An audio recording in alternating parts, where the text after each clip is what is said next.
आज के हम अपने इस वीडियो लेक्चर में छत्तीसगढ़ जनजाति नृत्य के बारे में पढ़ेंगे और यह जनजाति नृत्य का पहला भाग होगा।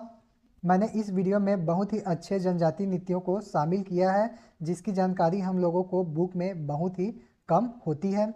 तो आप लोग इस वीडियो के अंत तक ज़रूर बने रहें, आप लोगों को बेनिफिट ज़रूर होगा।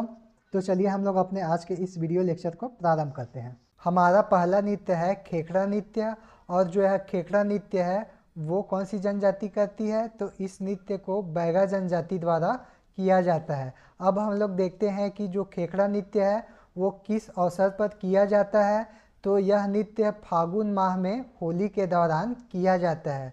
इसके अलावा हम लोग को याद रखना है जो खेखड़ा नृत्य है उसमें महिला एवं पुरुष दोनों ही भाग लेते हैं। अब हम लोग देखते हैं जो खेखड़ा नृत्य होता है उसमें नृत्य के दौरान मुखौटों का प्रयोग किया जाता है। जो पुरुष मुखौटा होता है उसको खेखड़ा कहा जाता है और जो महिला मुखौटा होता है उसको गिजजी कहा जाता है। तो चलिए हम लोग चित्र के माध्यम से इन मुखौटों को देखते हैं। जो यहाँ पर पुरुष मुखौटा पहना है उसको खेखड़ा कहते हैं और जो महिला मुखौटा पहनी है उसको गिजजी कहा जाता है। तो आप लोग को खेखड़ा नृत्य के बारे में क्या याद रखना है, जो यह नृत्य है बैगा जनजाति द्वारा किया जाता है। किस अवसर पर यह नृत्य होता है, तो फागुन माह में होली के दौरान इस नृत्य को किया जाता है जिसमें महिला और पुरुष दोनों ही भाग लेते हैं। इस नृत्य के दौरान किसका उपयोग किया जाता है, मुखौटों का प्रयोग किया जाता है। ठीक है, तो कबीरधाम जिले में बैगा आदिवासी निवास करते हैं और उनकी जो होली होती है वो अनोखी होली होती है। यहाँ के बैगा आदिवासी समुदाय के लोग होली को तेरस तक मनाते हैं। इस दौरान बैगा युवक युवती एक दूसरे के गांव में जाकर होली मनाते हैं और मुखौटा धारण करके खेखड़ा नृत्य करते हैं। बैगा जनजाति द्वारा हर्बल गुलाल का उपयोग किया जाता है जिसका निर्माण वे स्वयं ही करते हैं। इसके लिए वे पलाश के फूल का उपयोग करते हैं और ये पलाश के फूल वे खेत और जंगल से प्राप्त करते हैं। इस पलाश के फूल को वो तोड़कर धूप में सुखाते हैं और सुखाने के बाद उसको पीसकर गुलाल बनाते हैं। हमारा अगला नृत्य है दशहरा नृत्य। और दशहरा नृत्य कौन सी जनजाति करती है, तो इस नृत्य को बैगा जनजाति द्वारा किया जाता है। अब हम लोग देखते हैं कि जो दशहरा नृत्य है वो कब से प्रारंभ होता है, तो यह नृत्य विजयदशमी से प्रारंभ होता है और इस नृत्य को जनजातियों के नृत्यों का द्वार भी कहते हैं। इसके अलावा जो दशहरा नृत्य है उसमें युवक युवती अपने जीवन साथी का चुनाव करते हैं। और हम लोग को एक चीज़ और याद रखना है, जो दशहरा नृत्य है उसको बैगा जनजाति का आदि नृत्य भी कहते हैं। ठीक है, तो आप लोग के एग्ज़ाम में पूछा जा सकता है कि जनजातियों के नृत्यों का द्वार किसे कहते हैं, तो उसका आंसर क्या रहेगा, दशहरा नृत्य। इसके अलावा आपसे पूछा जा सकता है कि बैगा जनजाति का आदि नृत्य कौन सा है, तो उसका जवाब भी क्या होगा, दशहरा नृत्य। चलिए मैं आप लोगों को एक दो क्वेश्चन और बताता हूँ जो एग्ज़ाम में पूछे जा सकते हैं। कि आप लोगों से पूछा जाएगा कि खेखड़ा नृत्य किस अवसर पर किया जाता है, तो उसका जवाब होगा होली। कौन से जनजाति द्वारा किया जाता है, तो उसका जवाब होगा बैगा जनजाति। ठीक है, इसके अलावा आपसे पूछा जा सकता है दशहरा नृत्य कौन से जनजाति करती है, तो बैगा जनजाति द्वारा यह नृत्य किया जाता है। किस अवसर पर यह नृत्य प्रारंभ होता है, तो विजयदशमी के अवसर पर यह नृत्य प्रारंभ होता है। हमारा अगला नृत्य है करम जितिया कर्मा नृत्य। और इस नृत्य को कौन सी जनजाति करती है, तो इस नृत्य को उराव जनजाति द्वारा किया जाता है। यह नृत्य करम पूजा के दौरान किया जाने वाला नृत्य है। इस नृत्य के दौरान करम वृक्ष की डाल लगाकर पूजा करते हैं। मैं आप लोगों को करम जितिया कर्मा नृत्य का फोटो दिखाता हूँ। तो यहाँ पर जो फोटो दिखाई दे रहा है वो है करम जितिया कर्मा नृत्य। यहाँ पर जो वृक्ष दिखाई दे रहा है वो करम वृक्ष है और उसके चारों ओर उरांव महिलाएं नृत्य करते हुए हम लोग को नज़र आ रही है, जिसे कौन सा नृत्य कहा जाता है, करम जितिया कर्मा नृत्य। हमारा अगला नृत्य है कोकरेंग नृत्य। और जो कोकरेंग नृत्य है उसको कौन सी जनजाति करती है, तो इस नृत्य को मुरिया और माड़िया जनजाति द्वारा किया जाता है। और यह नृत्य किस अवसर पर किया जाता है, तो जब नारायणपुर में माता मावली मेला लगता है उस दौरान कोकरेंग नृत्य किया जाता है। इसके अलावा जो मड़ाई मेला लगता है उस दौरान भी कोकरेंग नृत्य किया जाता है। मैं आप लोग को कोकरेंग नृत्य का फ़ोटो दिखाता हूं। तो यहाँ पर जो फ़ोटो दिखाई दे रहा है वो है कोकरेंग नृत्य का फ़ोटो। तो आप लोग को इस स्लाइड में क्या याद रखना है, करम जितिया कर्मा नृत्य उराव जनजाति द्वारा किया जाता है और कोकरेंग नृत्य कौन सी जनजाति द्वारा किया जाता है, मुरिया और माड़िया जनजाति द्वारा किया जाता है। जो कोकरेंग नृत्य है वो नारायणपुर के माता मावली मेला और मड़ाई मेला में किया जाता है। हमारा अगला नृत्य है झरपट नृत्य और झरपट नृत्य को कौन सी जनजाति द्वारा किया जाता है, तो इस नृत्य को बैगा जनजाति द्वारा किया जाता है। अब हम लोग देखते हैं कि यहाँ पर झरपट का अर्थ क्या होता है। तो यहाँ पर झरपट का अर्थ होता है छेड़छाड़। ठीक है, तो आप लोग को याद रखना है। और जो झरपट नृत्य है उसमें स्त्री और पुरुष आमने सामने होकर पंक्तियों में नृत्य करते हैं। इसके अलावा आप लोग को याद रखना है जो झरपट नृत्य में नर्तक दल होते हैं उनके हाथों में ठिसकी नामक वाद्य यंत्र होता है। और क्या याद रखना है आप लोग को, यह जो नृत्य है वो सवाल जवाब शैली में होता है। ठीक है, तो याद रखना है झरपट नृत्य कौन से शैली में होता है, तो सवाल जवाब शैली में होता है। और इसमें कौन से वाद्य यंत्र का उपयोग किया जाता है, तो ठिसकी नामक वाद्य यंत्र का उपयोग किया जाता है। अब आप लोगों को मैं झरपट नृत्य का दृश्य दिखाता हूं। तो यहाँ पर जो दो चित्र दिखाई दे रहा है वो झरपट नृत्य का दृश्य है और जो यहाँ पर वाद्य यंत्र हम लोग को दिखाई दे रहा है उसे ही ठिसकी वाद्य यंत्र बोला जाता है। हमारा जो अगला नृत्य है वो है परघौनी नृत्य और परघौनी नृत्य भी कौन सी जनजाति द्वारा किया जाता है, बैगा जनजाति द्वारा किया जाता है।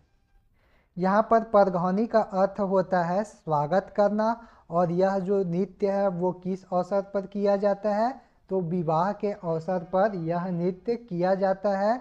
जब क्या करना है, बारात की अगवानी करनी होती है उस दौरान परघौनी नृत्य किया जाता है। इस नृत्य में हाथी का बहुत ही महत्व होता है क्योंकि इस नृत्य में हाथी बनाकर नृत्य किया जाता है। मैं आप लोग को एक चित्र दिखाता हूँ। तो यहाँ पर जो चित्र दिखाई दे रहा है वो परघौनी नृत्य है और इसमें हाथी बनाकर नृत्य किया जा रहा है। तो आप लोगों को इस स्लाइड में क्या अच्छे से याद रखना है, झरपट और परघौनी नृत्य और दोनों ही नृत्य बैगा जनजाति द्वारा किया जाता है। जो परघौनी नृत्य है वो विवाह के अवसर पर किया जाने वाला नृत्य है जिसमें हाथी का विशेष महत्व होता है। वहीं झरपट नृत्य में क्या याद रखना है आप लोग को, ठिसकी नामक वाद्य यंत्र का इसमें उपयोग किया जाता है। हमारा अगला नृत्य है अटारी नृत्य और अटारी नृत्य कौन सी जनजाति द्वारा किया जाता है, तो यह नृत्य बैगा जनजाति द्वारा किया जाता है। उसके बाद हम लोग को याद रखना है जो अटारी नृत्य है वो बघेलखंड क्षेत्र में अधिक प्रचलित है। जो अटारी नृत्य है वो गोलाकार डिजाइन में किया जाता है जिसमें दो पुरुष एक के कंधे पर खड़े होकर नृत्य करते हैं। ठीक है, तो आप लोग को याद रखना है अटारी नृत्य बैगा जनजाति द्वारा किया जाने वाला एक नृत्य है। उसके बाद हम लोग कोकटी घोड़ा नृत्य देखते हैं। तो कोकटी घोड़ा नृत्य कौन सी जनजाति द्वारा किया जाता है, अबुझ माड़िया जनजाति द्वारा किया जाने वाला ये एक नृत्य है। और इस नृत्य को किस अवसर पर किया जाता है, तो यह नृत्य यात्रा पर्व के दौरान किया जाने वाला नृत्य है। तो आप लोग को याद रखना है कोकटी घोड़ा नृत्य अबुझ माड़िया जनजाति द्वारा किया जाता है और किस अवसर पर होता है यह नृत्य, तो यात्रा पर्व के दौरान यह नृत्य होता है। उसके बाद हम लोग बस्तरिया नृत्य के बारे में देखते हैं और जो बस्तरिया नृत्य है वो किस अवसर पर किया जाता है, तो आदिवासी विवाह के दौरान यह नृत्य किया जाता है। और यह नृत्य कौन से क्षेत्र में अधिक प्रचलित है, तो धमतरी जिला में यह नृत्य प्रचलित है। तो आप लोग को याद रखना है। हमारा जो अगला नृत्य है वो है सैतम नृत्य और सैतम नृत्य कौन सी जनजाति द्वारा किया जाता है, तो यह भारिया जनजाति द्वारा किया जाने वाला नृत्य है। और इस नृत्य में मुख्य रूप से भारिया महिलाएं ही भाग लेती हैं। तो चलिए मैं आप लोगों को सैतम नृत्य का एक फ़ोटो दिखाता हूँ। तो यहाँ पर जो फ़ोटो दिखाई दे रहा है वो सैतम नृत्य का है जिसमें भारिया महिलाएं ही मुख्य रूप से भाग ले रही है। उसके बाद हमारा अगला जो नृत्य है वो है भड़म नृत्य। और जो भड़म नृत्य है उसको भी कौन सी जनजाति करती है, तो इस नृत्य को भी भारिया जनजाति द्वारा किया जाता है। जो भड़म नृत्य है वो किस अवसर पर किया जाने वाला नृत्य है, तो यह विवाह के अवसर पर किया जाने वाला एक नृत्य है। तो मैं आप लोग को भड़म नृत्य का फोटो दिखाता हूँ। तो यहाँ पर जो फोटो दिखाई दे रहा है वो भड़म नृत्य का फोटो है। उसके बाद हमारा जो अंतिम नृत्य है वो है जलियाना नृत्य। और यह नृत्य मुख्य रूप से मुड़िया जनजाति द्वारा किया जाने वाला नृत्य है। तो आप लोग के एग्जाम में पूछा जा सकता है सैतम नृत्य कौन सी जनजाति करती है, तो भारिया जनजाति। भड़म नृत्य कौन सी जनजाति करती है, तो भारिया जनजाति। और यदि आपसे पूछा गया कि भड़म नृत्य कौन से अवसर पर किया जाता है, तो कौन से अवसर पर होता है, विवाह के अवसर पर यह नृत्य होता है। और आप लोगों से क्या प्रश्न पूछा जा सकता है कि जालियाना नृत्य कौन सी जनजाति करती है, तो मुड़िया जनजाति द्वारा यह नृत्य किया जाता है। चलिए हम लोगों ने आज जितना भी पढ़ा है उसको हम लोग आज क्विक फॉर्म में रिवीजन मारते हैं। सबसे पहले हम लोग खेखड़ा नृत्य के बारे में पढ़े हैं। और जो खेखड़ा नृत्य है वो कौन सी जनजाति द्वारा किया जाता है, बैगा जनजाति द्वारा किया जाने वाला नृत्य है। कौन से अवसर पर यह नृत्य होता है, तो होली पर यह नृत्य किया जाता है। इसमें महिला पुरुष दोनों ही भाग लेते हैं। साथ ही में इस नृत्य के दौरान किसका उपयोग किया जाता है, मुखौटा का उपयोग किया जाता है। जो पुरुष मुखौटा होता है उसको क्या बोला जाता है, खेखड़ा। और जो महिला मुखौटा होता है उसको क्या बोला जाता है, गिजजी। ठीक है, इतना याद रखना है। उसके बाद हम लोग देखे हैं दशहरा नृत्य। और जो दशहरा नृत्य है उसको बैगा जनजाति द्वारा किया जाता है। कब प्रारंभ होता है यह जो दशहरा नृत्य, तो विजयदशमी पर यह प्रारंभ होता है। और इस दौरान युवक युवती अपने लिए जीवन साथी का चुनाव करते हैं। और क्या बोला जाता है, दशहरा नृत्य को जनजातियों के नृत्यों का द्वार कहा जाता है। साथ ही में बैगा जनजाति का इसे क्या बोला जाता है, आदि नृत्य भी कहा जाता है। हम लोगों ने जो अगला नृत्य देखा है वो कौन सा है, करम जितिया कर्मा नृत्य। कौन सी जनजाति द्वारा यह नृत्य किया जाता है, तो उराव जनजाति द्वारा यह नृत्य किया जाता है। उसके बाद हम लोगों ने देखा है कोकरेंग नृत्य। और कोकरेंग नृत्य कौन सी जनजाति द्वारा किया जाता है, मुरिया और माड़िया जनजाति द्वारा यह नृत्य किया जाता है। और यह कौन से अवसर पर होता है, तो माता मावली मेला और मड़ाई मेला के दौरान कोकरेंग नृत्य किया जाता है। ठीक है, याद रखना है। हमारा अगला नृत्य है झरपट नृत्य। और इस नृत्य को बैगा जनजाति द्वारा किया जाता है। इसमें खास बात क्या याद रखना है आप लोग को, ठिसकी नामक वाद्य यंत्र का प्रयोग किया जाता है। जो यहाँ पर वाद्य यंत्र दिखाई दे रहा है वो क्या है, ठिसकी वाद्य यंत्र है। और जो झरपट नृत्य है उसकी शैली कैसी होती है, तो सवाल जवाब शैली होती है। उसके बाद हम लोग को देखना है परघौनी नृत्य। तो जो परघौनी नृत्य है वो भी बैगा जनजाति द्वारा किया जाने वाला नृत्य है।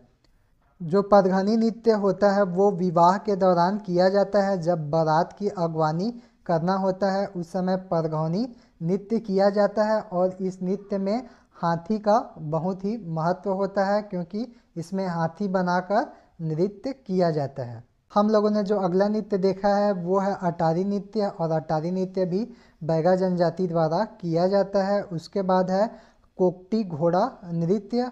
और यह नृत्य कौन सी जनजाति द्वारा किया जाता है, अबुझ माड़िया जनजाति द्वारा किया जाता है। और कौन से पर्व में किया जाता है, तो जात्रा पर्व के दौरान यह नृत्य किया जाता है। उसके बाद हम लोगों ने देखा है बस्तरिया नृत्य।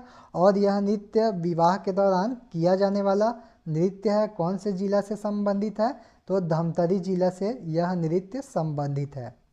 हम लोगों ने जो अगला महत्वपूर्ण नृत्य देखा है वो कौन सा था, सैतम नृत्य। और यह नृत्य भारिया जनजाति द्वारा किया जाता है। और इस नृत्य में महिलाएं भाग लेती हैं। उसके बाद अगला नृत्य था भड़म नृत्य। और भड़म नृत्य भी भारिया जनजाति द्वारा किया जाता है। और यह नृत्य कौन से अवसर पर किया जाता है, तो विवाह के अवसर पर यह नृत्य किया जाता है। उसके बाद है जलियाना नृत्य। और जलियाना नृत्य कौन सी जनजाति द्वारा किया जाता है, मुड़िया जनजाति द्वारा किया जाने वाला नृत्य है। तो यह था हमारा आज का वीडियो लेक्चर जिसके अंतर्गत हम लोगों ने जनजाति नृत्य के बारे में देखा है। यह जनजाति नृत्य का पहला भाग है। यदि आप लोगों का रिस्पांस अच्छा रहा तो जनजाति नृत्य का दूसरा भाग मैं आप लोगों को जल्द ही दूंगा। यदि आप लोगों को यह वीडियो अच्छा लगा हो तो इस वीडियो को अपने दोस्तों के बीच में ज़्यादा से ज़्यादा शेयर कीजिए, इस पर लाइक और कमेंट ज़रूर करें, साथ ही हमारे इस चैनल को सब्सक्राइब ज़रूर करें। आज के लिए बस इतना ही, धन्यवाद।